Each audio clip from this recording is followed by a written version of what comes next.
Paz do Senhor, irmãos. Vamos lá para mais uma aula.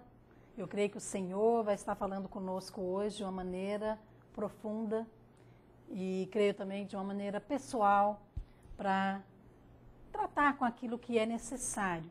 Nosso alvo é que você receba, através desse seminário, instruções, orientações, que você possa ter clareza de uma visão, que você possa ter também convicção de um chamado, né? Isso é muito importante. E nós vamos estar dando continuidade nesta aula, falando sobre a liderança espiritual.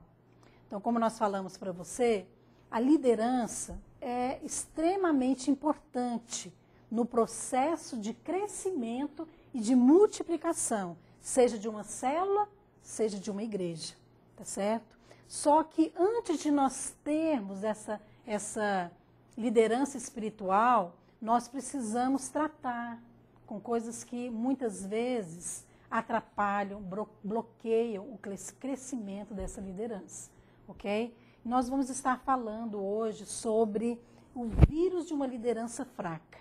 Antes de nós falarmos dos aspectos da liderança espiritual, que é uma liderança forte, uma liderança modelo, madura, não é isso? Vamos falar então daquela liderança fraca e por que ela se torna fraca. Então, o tema da nossa aula hoje é pecados ocultos, o vírus de uma liderança fraca. Agora, esses pecados ocultos não se aplicam apenas à liderança, tá certo? Então, isso não é patrimônio de líder, não. Isso qualquer crente, né, está sujeito a esse tipo de pecado. Por isso, antes de nós começarmos a falar sobre esse assunto, eu queria orar com você. Eu não sei como você chegou nessa aula, eu não sei como que você está se sentindo agora, mas eu quero convidar você para você orar agora e de fato pedir ao Senhor para falar com você.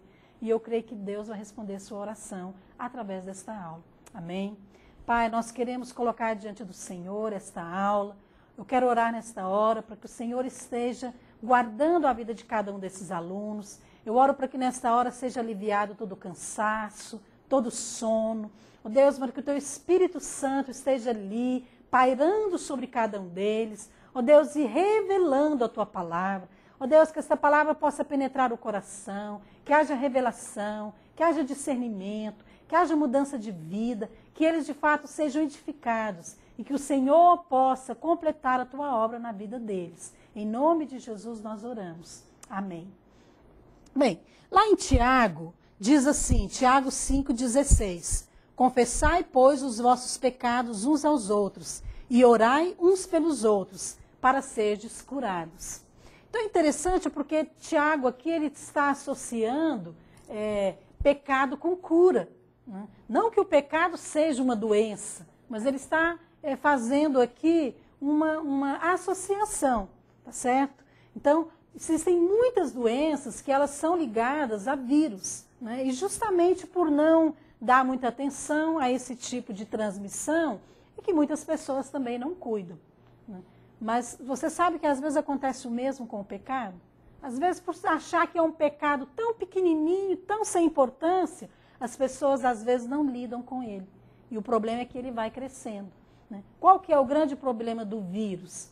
É que o vírus é algo que enfraquece, né? Ele causa doenças, ele contamina, não é isso? Porque ele é transmissível, né? E o vírus também, ele mata, porque pode ser fatal.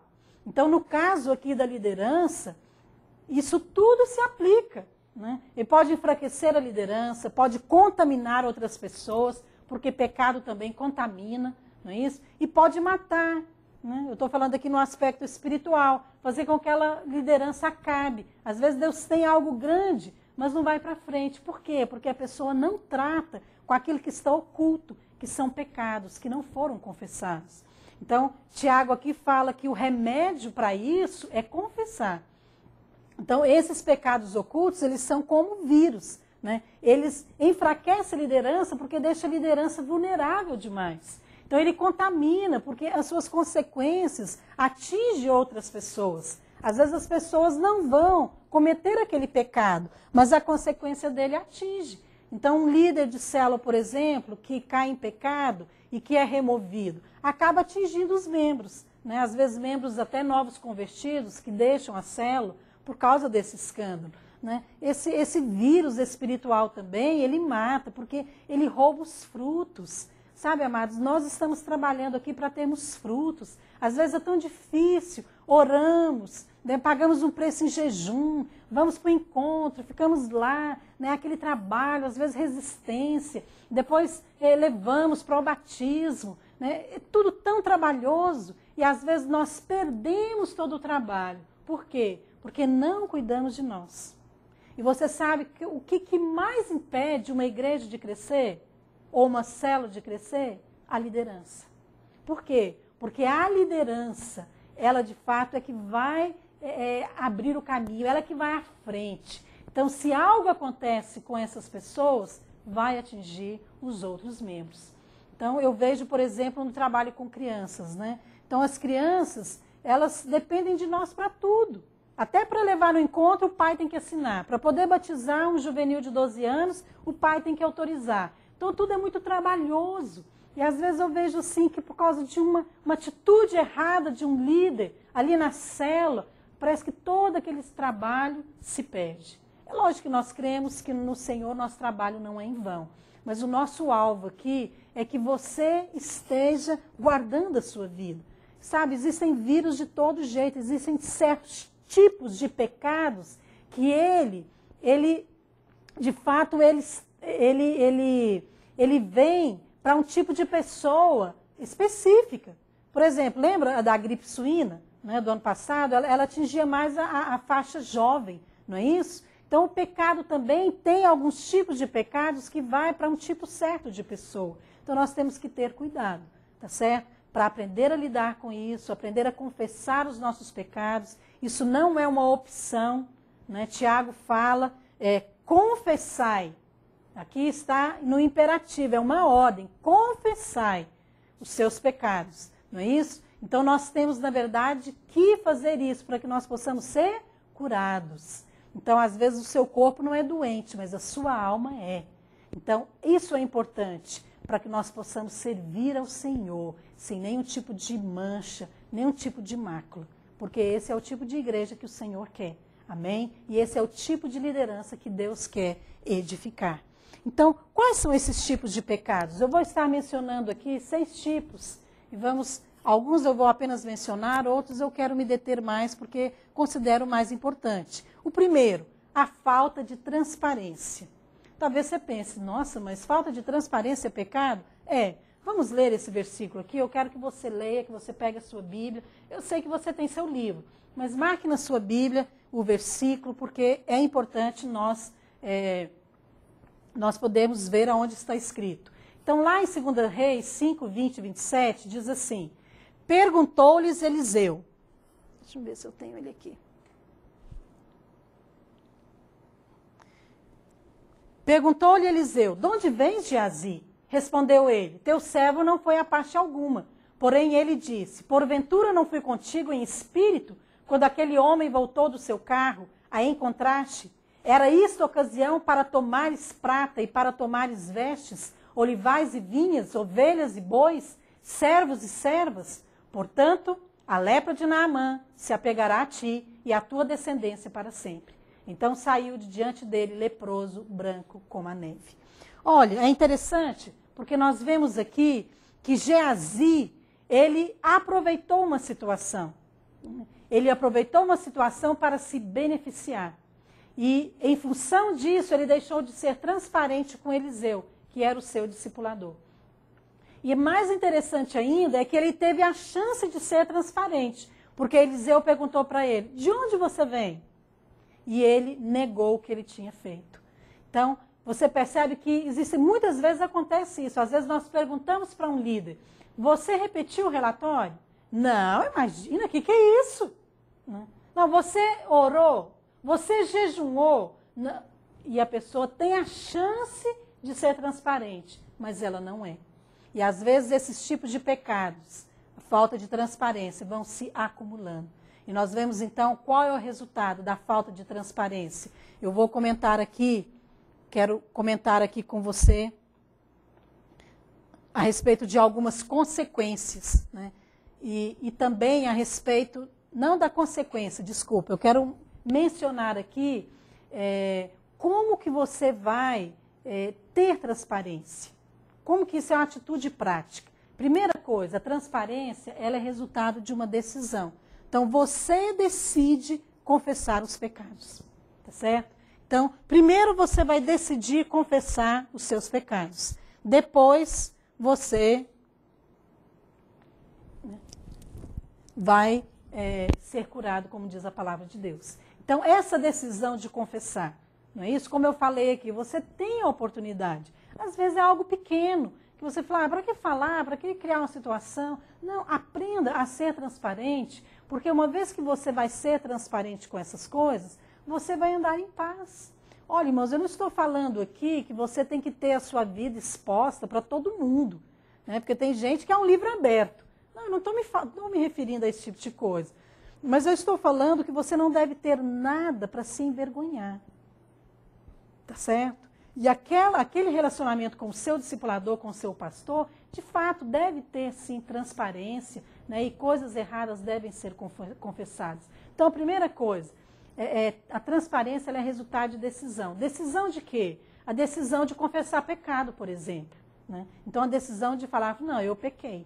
Não é isso? Então Geazi não fez isso, né? Então a falta de transparência na liderança é algo grave. E Deus considera grave. Porque você viu o resultado na vida de Geazi, não é isso? E você sabe o que mais agrava essa questão do pecado, da falta de transparência? É a posição em que você está. O que agrava mais o pecado não é apenas o tipo de pecado cometido, mas é a posição, né, em que você está quando você o comete. Geazi era sucessor de Eliseu, não é isso? Ele ia assumir um ministério, ele era um representante do povo. E ele então faltou com a transparência, não confessou o pecado. E ele acabou ficando leproso, que foi algo terrível, né, e que não foi removido. E é interessante porque não foi apenas ele, né? A palavra de Deus fala que foi também a sua descendência. Entenda uma coisa, amado. Você sabe que quanto mais perto você anda de pessoas consagradas a Deus, mais as suas falhas virão à tona. Quanto mais você se consagra, quanto mais você anda perto de pessoas que são retas, que são puras, que estão na luz, mais as suas falhas vão se manifestar. Então tenha cuidado, porque uma vez que você vai andar como homem ou mulher de Deus, seja transparente com ele. Então a transparência ela é uma decisão, mas ela é também resultado de uma confissão. Não é isso? Confessar pecados, como nós falamos aqui. Então você vai confessar aquilo que de fato você fez de errado. Mas eu coloquei aqui também a decisão em confessar a tentação. Por que eu coloquei isso aqui? Porque a palavra de Deus fala lá em Mateus 26 o seguinte: vigiai e orai, para que não entreis em tentação. O espírito, na verdade, está pronto, mas a carne é fraca. Né? Foi Jesus que disse isso aqui. E é interessante porque a orientação de Jesus aqui não é apenas para confessar pecado. Lá em Tiago fala para confessar o pecado. Mas aqui Jesus fala para confessar a tentação. Vigiai e orai para que não entreis em tentação. Então Jesus fala, não dessa maneira clara, mas ele está falando aqui para nós vigiarmos para não entrar em tentação. E você sabe que se você tem esse critério na sua vida, né, de confessar quando você é tentado, você com certeza não vai cair. Porque depois que você confessa a tentação, perde aquela força que ela tem sobre você.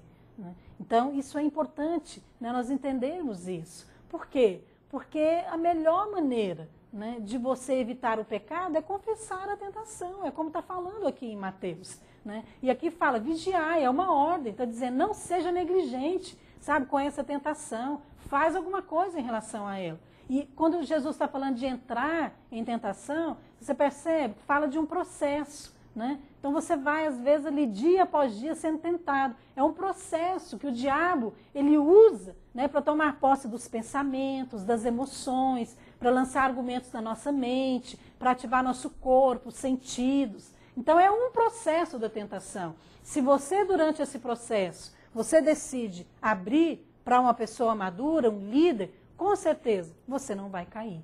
Então, maneira prática de você vigiar é você ser, de fato, radical à tentação. Não é isso? Então nós temos que aprender a ser práticos em relação a isso. Eu creio que Deus faz a mesma pergunta para nós, né? O que ele fez, como Eliseu fez para Geazi. Onde você estava, Geazi? E Deus nos dá a oportunidade, dia após dia, de confessarmos, mas muitas vezes nós não consideramos. E às vezes achamos que o problema na nossa liderança, o problema na célula, é só aqueles outros problemas exteriores, né? Os irmãos que não mandou ninguém para o encontro, é os irmãos que não vão na célula. Então, atribuímos a responsabilidade a outras pessoas, porque não queremos assumir a responsabilidade, que às vezes aquilo que está bloqueando o crescimento está em nós. A transparência também ela é resultado de revelação, sabia? Você precisa ter revelação. Quanto mais revelação você tem da palavra, quanto mais revelação você tem de Deus, mais você vai enxergar o seu pecado, né? Então, antes do pecado ser consumado, ele ronda nosso coração, né? Ele vai rondando ali para ver se tem espaço até ele acontecer. Sabe como que nós vemos isso? Na vida de Pedro. Eu coloquei aqui o versículo, né? Então, olha o que Jesus falou para Pedro. Simão, Simão, eis que Satanás vos reclamou para vos peneirar como trigo. Eu, porém, roguei por ti, para que a tua fé não desfaleça. Tu, pois, quando te converteres, fortalece os teus irmãos. Nossa, Jesus aqui, ele foi em cima, né? Porque é interessante, porque Pedro, ele se considerava pronto para liderar. Então, ele era aquele discípulo ousado. Ele estava ali pronto para qualquer coisa, né? Mas ele não percebia a sua própria fraqueza. Ele não se enxergava, né? Ele precisava enxergar através dos olhos de Jesus para que ele pudesse, né, ver a si mesmo. Então, aqui Jesus fala para ele, né? É interessante porque ele fala para o Senhor assim, Senhor, eu estou pronto para ir contigo, tanto para a prisão como para a morte. E Jesus fala para ele, eu afirmo-te, Pedro, que hoje 3 vezes você me negará antes que o galo cante. Está lá em Lucas 22. Então você percebe como que para você ser transparente, para você assumir a sua fraqueza, você precisa de revelação. Aqui nós vemos um texto que fala, que Jesus fala para ele, que é reclamar, né? Ele, porém, respondeu, Senhor, eu estou pronto para ir contigo. Isso aqui é o versículo que eu li, não é isso? Então, nós vemos aqui que Jesus usa esse texto, esse verbo, que Satanás vos reclamou. Para quê? Para vos peneirar. O que isso significa, irmãos? Esse verbo aqui, reclamar, significa pedir autorização. É interessante? Então, ele pediu autorização para testar Pedro. Pediu para Deus, né? Mas por causa da intercessão de Jesus para Pedro, né, Satanás não foi autorizado. E esse outro texto aqui, peneirar, significa sacudir pela agitação interna, tentar a fé de alguém até o limite. Olha que interessante, né? Então, Jesus ele não estava iludido a respeito de Pedro, mas Pedro estava iludido a respeito de si mesmo. Então, para sermos transparentes, nós precisamos de revelação, nós precisamos de luz, né? Porque senão é só apenas uma religiosidade, né? Você precisa da luz de Deus para que você para que você possa ver o seu coração, para que você possa reconhecer o que está lá dentro. Então, muitas vezes, quando Deus mostra, você fica até surpreso. Você fala, nossa, como que eu sou pecador? A gente estava tudo isso lá dentro e eu não via, né? Então, a transparência, ela, de fato, ela precisa da luz de Deus. Do contrário, vai ser como Pedro. É só uma transparência natural, é uma falsa espiritualidade, né? Não, eu estou pronto para morrer. Mas não estava pronto, porque ele não via o seu próprio coração, né? E como que Deus nos ensina a ser transparentes, amados? É uma pergunta boa, não é isso? Como que Deus nos ensina a sermos transparentes? Porque se você não aprender sozinho, se você não decidir ser, Deus vai te ensinar. Como que Deus ensina? Da mesma maneira que ele ensinou a Pedro. Olha aqui, ele permite o peneirar. Olha o que fala lá em 2 Samuel 22, 27. Com o puro, puro te mostras. Com o perverso, inflexível. Então, Deus de fato vai cumprir a sua obra em nós, porque Deus nos ama. não é isso? E Deus, de fato, quer nos levar, né, a um nível maior.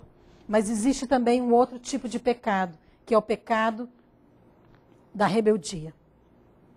O segundo tipo de pecado oculto, o pecado da rebeldia. A rebeldia, normalmente, ela se mostra através da maledicência. A maledicência é aquele hábito de falar mal.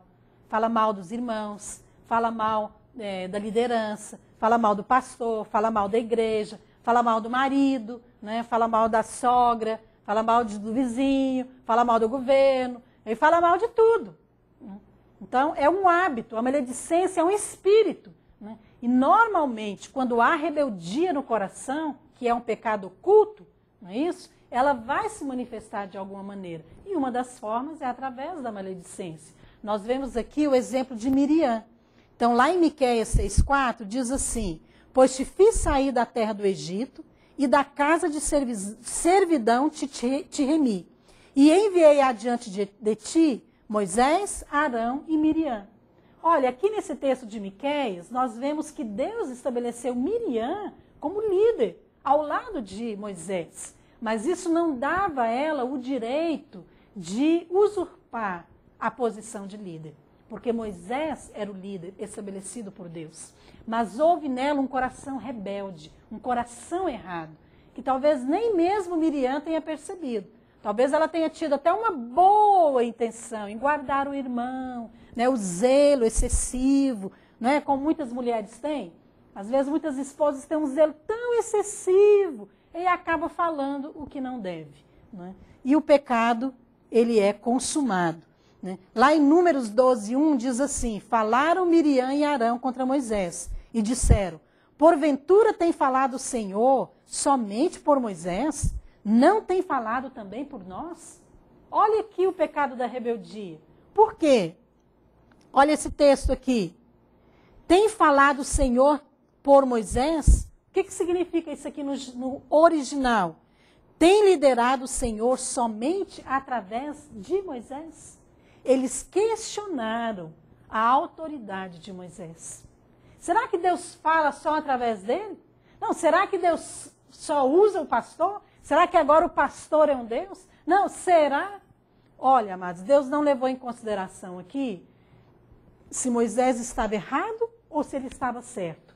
Deus levou em consideração aqui a posição de autoridade. Se Moisés estivesse errado ou não, Deus ia tratar com ele como tratou em outras vezes. Mas não cabia a Miriam ter essa postura. Por quê? Porque isso aqui mostrou um coração errado.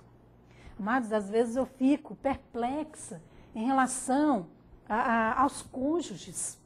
Como que marido e mulher têm uma atitude desrespeitosa um com o outro. Em relação às mulheres, né, às vezes mais, porque as mulheres às vezes pecam mais nas palavras e desrespeitam os maridos com palavras, né, como Miriam fez.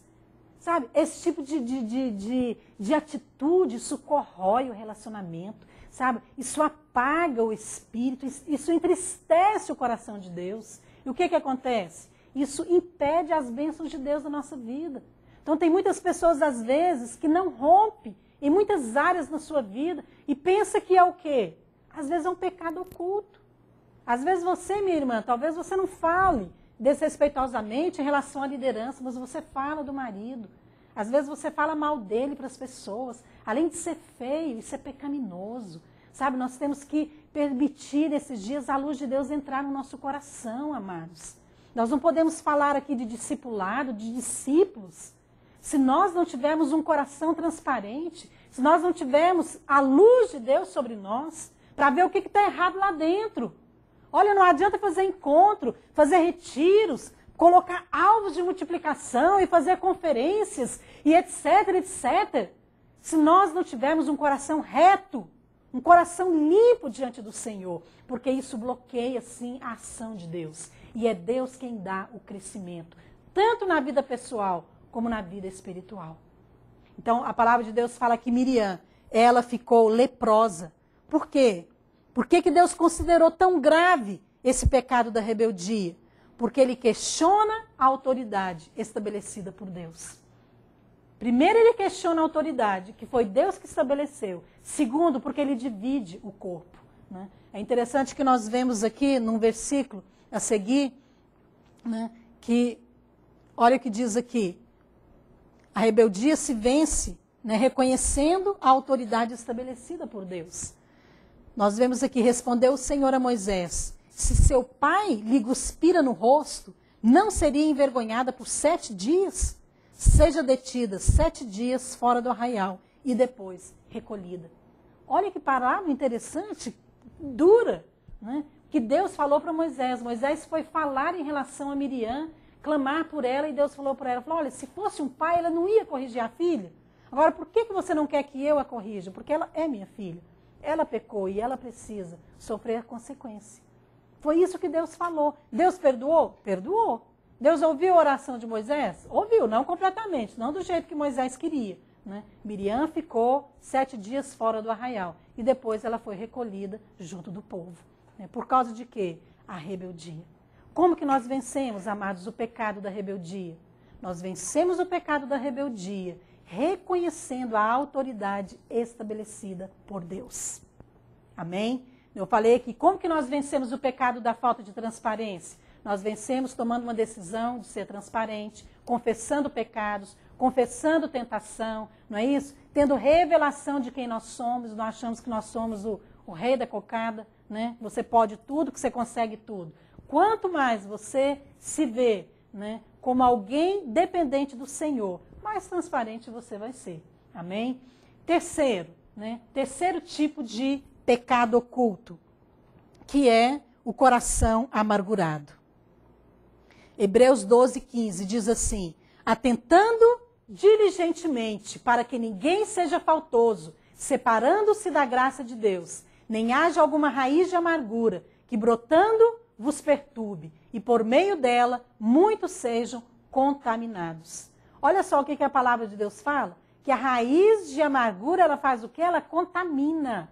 Uma pessoa que é amargurada, que é cheia de ressentimentos, ela é alguém que vai contaminar as pessoas. Você já teve isso? Irmãos, eu já conversei às vezes com pessoas assim, que depois de conversar com ela, eu fico mal. Eu me sinto mal, parece que um peso, né? Às vezes dá aquela irritação, aquela coisa assim, porque você foi contaminado com aquele espírito. E é o que a Bíblia está falando aqui. Agora, como que fica isso, irmãos, em relação a um líder? Irmãos, um líder contaminado, amargurado, é a pior coisa que tem. Por quê? Porque ele já está numa posição que dá a ele condições de influenciar as pessoas. Só que aí ele vai influenciar com aquele coração contaminado que ele tem. Né? Olha, dificilmente uma liderança desse tipo vai sobreviver. Por quê? Um coração contaminado, ele acaba com a liderança. E nós temos o exemplo aqui de uma pessoa que é Absalão. Absalão era filho de Davi, mas ele era uma pessoa contaminada, cheia de amargura, né, por causa do episódio que aconteceu com a sua irmã Tamar, né, Amon, que também era irmão de Absalão, só que com outra mãe. Ele, na verdade, violentou, né, estuprou a Tamar, que era também uma das filhas de Davi.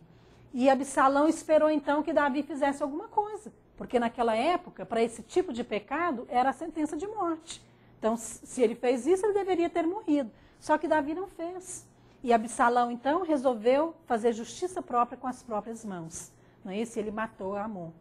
E depois disso, não foi o suficiente, porque ele tornou-se uma pessoa amargurada em relação ao pai. E nós vemos, então, qual foi o fim, né, de Absalão. O fim dele foi a morte. Olha, a palavra de Deus fala, deixa eu voltar aqui, lá em 2 Samuel 13:22, fala exatamente desse episódio. Né? E nós vemos aqui que mesmo depois de fazer justiça com as próprias mãos, isso não foi suficiente. Né? Qual que é o grande problema do coração amargurado? Eu acho que é importante, né, a gente identificar isso, né, irmãos? Porque só falar da amargura, né, nós temos que identificar. Nossa, como eu louvo a Deus, porque em muitas situações da minha vida, o Espírito de Deus trouxe tanta luz, e com a luz, é como se tivesse escrito dentro do meu coração, a amargura. Né? E aí, o fato de identificar aquele pecado, eu pude confessá-lo de uma maneira bem específica. Deus faz isso. Agora, nem sempre Deus faz isso através de uma pessoa, ou através do Espírito Santo falando conosco. Às vezes ele faz através de uma pessoa. Mas quantos você conhece, irmão? Porque se às vezes a pessoa chega e fala, irmão, você está amargurado. Não, que é isso? Já perdoei, já liberei. Será que já mesmo? Quantos maridos, né, carregam amargura no seu coração por palavras duras que às vezes as mulheres falaram, as esposas falaram. Certa vez uma esposa, né, chamou o marido de homem mole, né, e falou para ele que ele falou algumas coisas, nem me lembro as palavras que ela usou, e ele ficou ofendido, né, ele guardou aquilo no coração, e depois de um tempo, numa situação, ele acabou confessando aquilo, e ela disse para ele o seguinte, nossa, mas que absurdo, você tem 2 metros de altura, né, e você ficou ofendido por causa disso? Eu falei porque eu achava que você podia suportar. Quer dizer, percebe? Palavras duras, atitudes ríspidas, que vão acumulando, às vezes, os ressentimentos. Mas isso acontece também na liderança.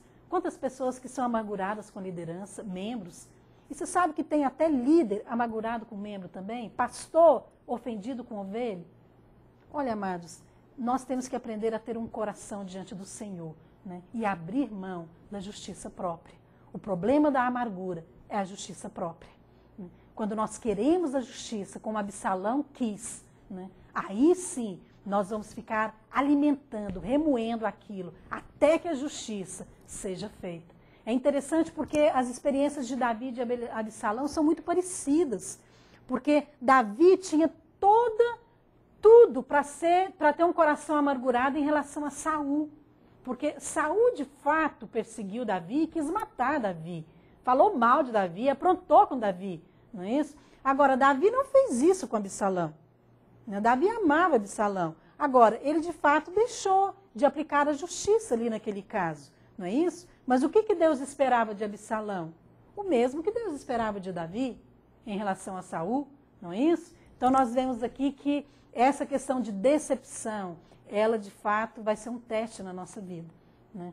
Davi, ele foi perseguido e odiado, mas ele não retribuiu.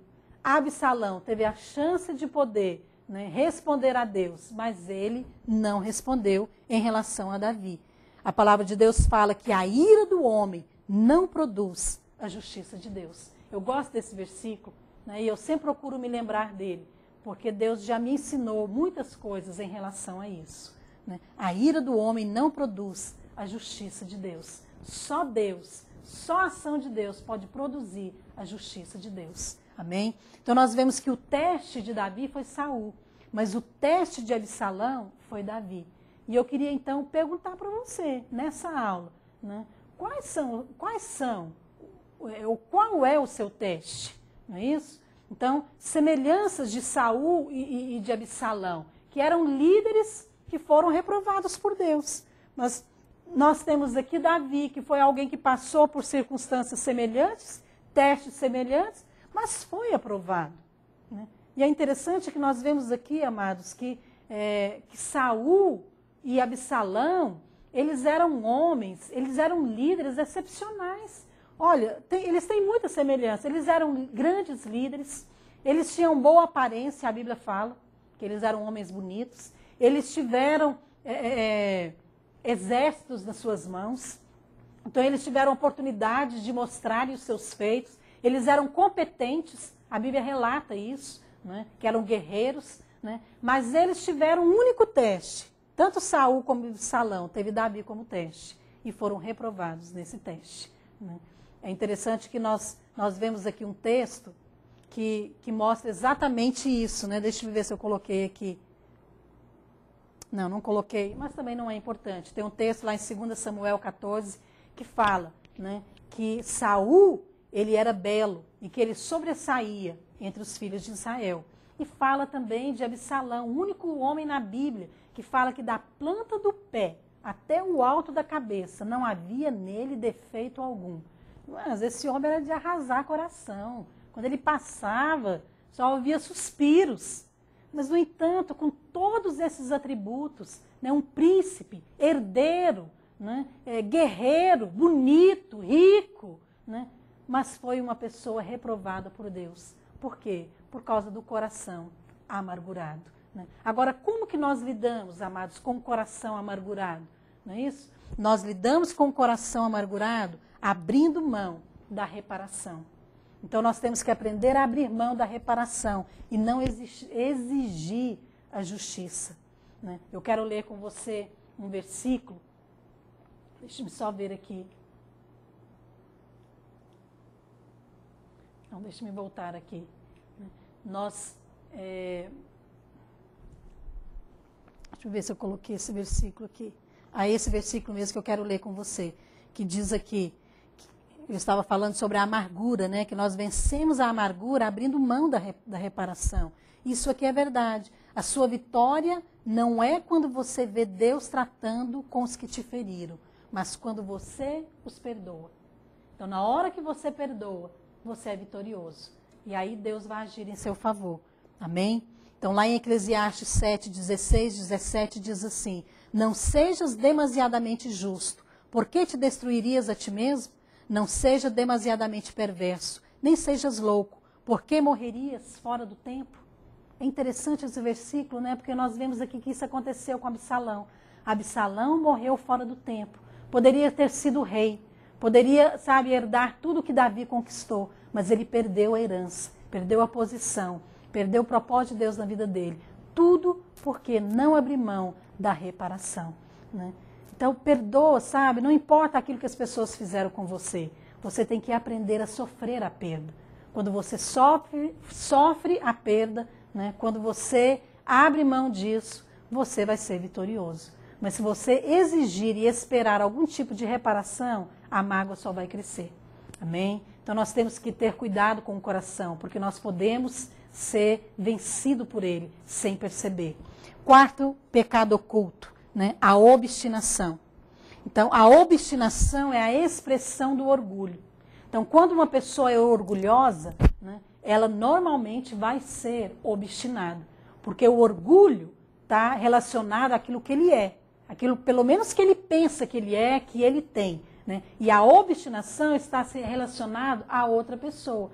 Porque o obstinado é alguém que não ouve o outro, é alguém que não cede, é alguém que não aceita ser conduzido. Olha, amados, como que alguém pode crescer na liderança dessa maneira? Agora, todos esses pecados que nós falamos aqui, mas nós precisamos da luz do Senhor na nossa vida, para que nós possamos reconhecer e para que Deus possa nos livrar da queda. Né? Então, tenha cuidado. E eu gostaria de colocar aqui um exemplo de alguém obstinado, que é Saul. Saul é um exemplo típico de um líder obstinado. Então, nós vemos aqui que o orgulho ferido de Saul impediu ele de reconhecer que Davi era seu sucessor. Então, a obstinação de Saul fez com que ele perseguisse Davi. Né? E a queda de Saul, ela não foi por causa de incompetência. Não foi. Né? É interessante lá em 2 Samuel, deixa eu ver se eu coloquei, olha aqui, 1 Samuel.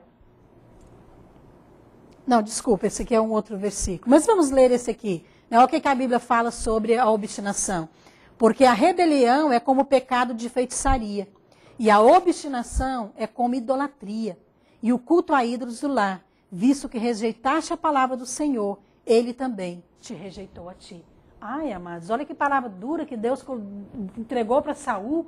E Deus foi no alvo. O pecado de obstinação. Porque você foi obstinado, porque você não reconheceu Davi, porque você não investiu na vida de Davi, porque você resistiu aos meus planos, porque você não reconheceu a palavra de Samuel, o profeta. Você vai ser removido, rei, fora do tempo, porque poderia ter sido removido mais à frente. Amados, obstinação é pecado, a Bíblia chama de pecado. É como pecado de idolatria. Né? Obstinação é resistir à vontade de Deus. Lá em 1 Samuel 2,2 diz assim: pecando o homem contra o próximo, Deus lhe será árbitro.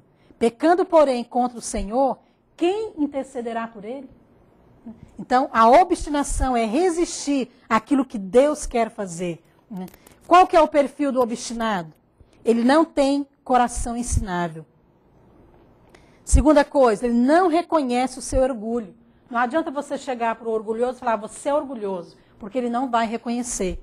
Outra coisa, ele não reconhece o sucesso de outros. Né? Por quê? Porque seria reconhecer que os outros são melhores do que ele. É o caso de Saul. Né? Esse aqui é o obstinado. Né? Outra coisa, olha o que a palavra de Deus diz aqui. Daquele dia em diante, Saul não via Davi com bons olhos. Percebe? Então, desde o momento em que ele viu Davi sendo engrandecido, ele não via mais a Davi com bons olhos. Por quê? Porque o orgulho havia se tornado obstinação. Ele então já estava resistindo à vontade de Deus, que era levantar a Davi como rei. Né? Nós vemos aqui que, embora Saul não tenha vencido a obstinação, nós podemos vencer. Como que nós vencemos? A obstinação se vence se humilhando. Lá em 1 Samuel 23 diz assim, então se levantou Jonatas e foi para Davi e lhe disse, não temas, porque tu reinarás sobre Israel e eu serei contigo, o segundo. Amados, olha que coisa tremenda isso aqui. Né? Jonatas teve uma atitude totalmente diferente de Saul, seu pai. Né? A Bíblia fala que ele reconheceu, né? Ele se humilhou e ele reconheceu que ele seria o segundo e que Davi seria o primeiro no reino. Isso fala, né, de alguém que, de fato, venceu, né, todo tipo de orgulho e abriu mão, né, de todo tipo de posição para honrar e para reconhecer que essa era a vontade de Deus. Amém? Quinto pecado oculto, cúmplice do pecado. Nós falamos, então, da falta de transparência, falamos da rebeldia, falamos aqui a respeito da obstinação. Estamos falando aqui a respeito do pecado, do ser cúmplice do pecado. Né? 4 tipos de pecado. Acho que faltou um aqui que eu não falei, né? Coração amargurado. Não é isso? Então, primeiro nós falamos da falta de transparência, falamos da rebeldia e falamos do coração amargurado. Parece aqui que no livro, não estou conseguindo achar aqui, né? Bem, no livro aqui está escrito maledicência, mas na verdade é rebeldia. Mas não se preocupa não, na terceira edição esse livro vai ficar bom.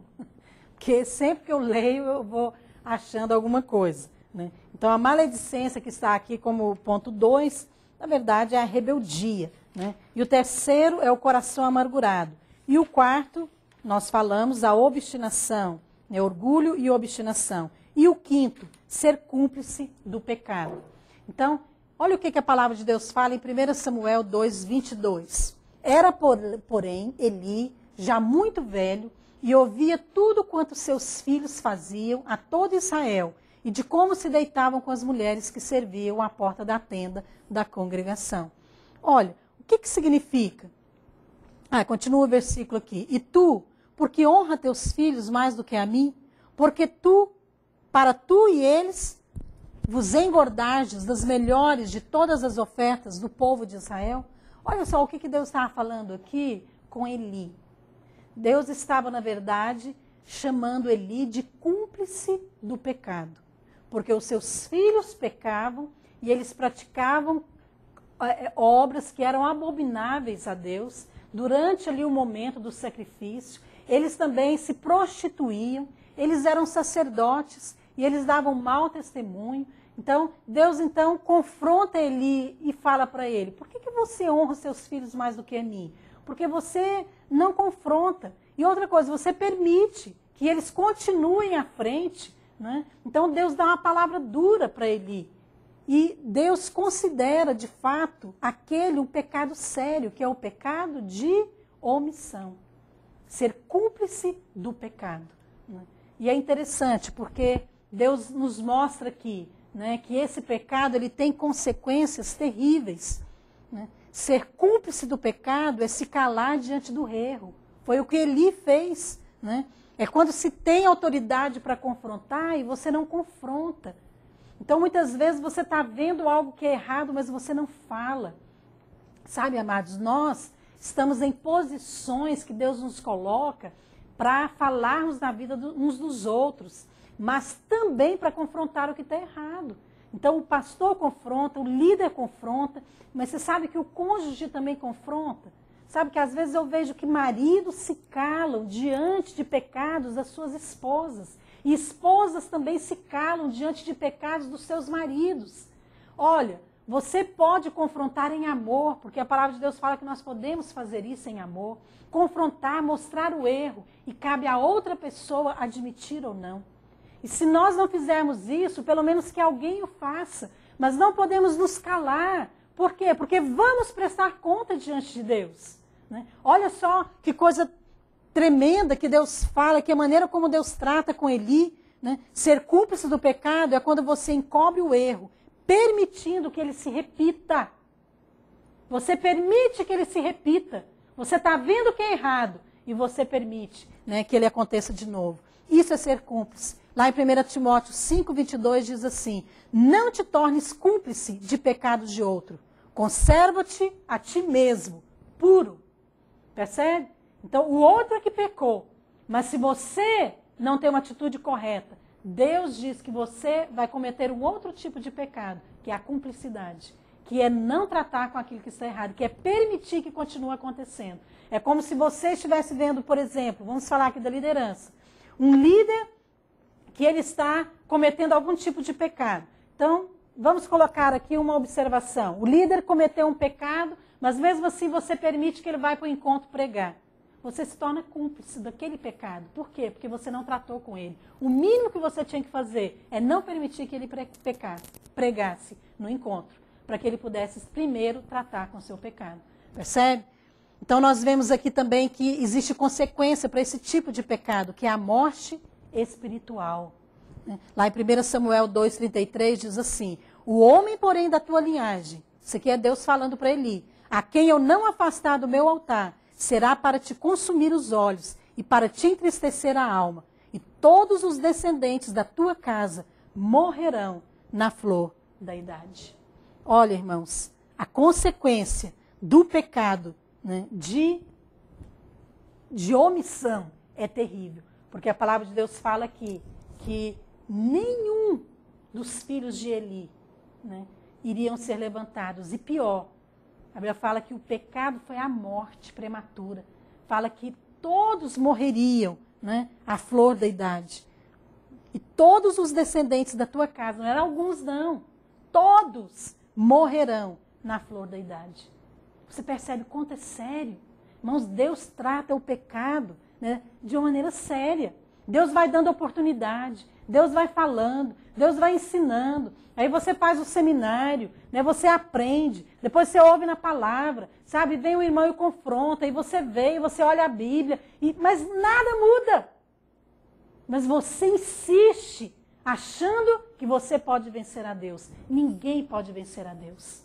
Chega uma hora que Deus fala, acabou.